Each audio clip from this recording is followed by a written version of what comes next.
So this year I got to serve at Genesis Camp up at Trinity Pines as speaker.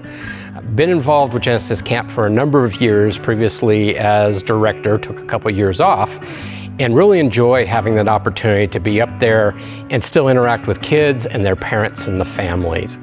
Finished camp, and then a couple days afterwards I got an email from the camp office up in Cascade that a mom was trying to reach out to me, and her son Segen was at camp and was going to be baptized and wanted to invite Mountain Man Matt to be with her, and that was my name up there. We were an outdoors theme.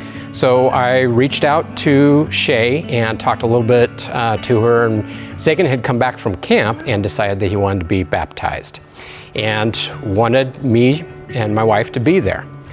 Schedules in the end didn't work out. We weren't able to be at his baptism. However, they did have the baptism online, and so while we were out of town, we were able to watch the baptism live. And it was just real rewarding to see him, to hear his commitment, to hear him talking about wanting to be more like Christ.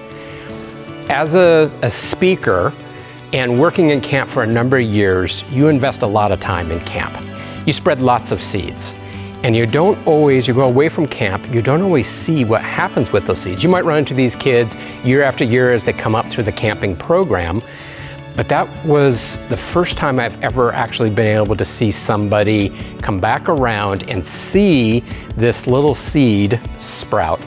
I have to say, I asked Segen, so what was it that I said? Because you go away from camp and it's like, you come out of chapel and you're like, okay, that nailed it. You're watching faces, you're seeing them engage, and it was a great camp. Kids engaged, but I don't remember that aha moment. And so Segen shared with me, it was one of the second chapel that I did, and had this object lesson of the sponge and how Christ says he doesn't promise us that we're going to be without tribulation. And I had to kind of break that down for the kids. What is tribulation? And it's kind of like it's that grape, and when you squeeze that grape and things come out, and that's actually the definition of tribulation in the Bible. What we surround ourselves soaks into that sponge. And when we go through those times of tribulation, that's what comes out. And my lesson at that time was, surrounding yourself with God, surrounding yourself in the church, other Christians, reading your Bible, praying so that Christ is with you, so that when you go through those times of hardship, that's what comes out and not what's in the world. Well, I think part of the power of camp, and especially what happens at Trinity Pines, is your hearts are open, you're surrounded by it, and God and the Spirit, and I truly believe that's what it was in this case for Segen.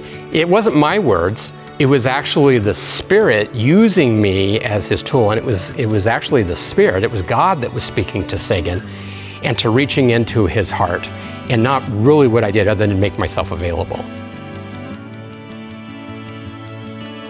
Segen, I was praying for him, and he was just on my mind the whole time during camp, because I really wanted him to connect with God and get that connection with him.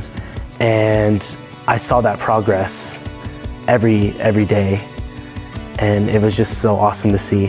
And then I heard he got baptized. That just made me so happy.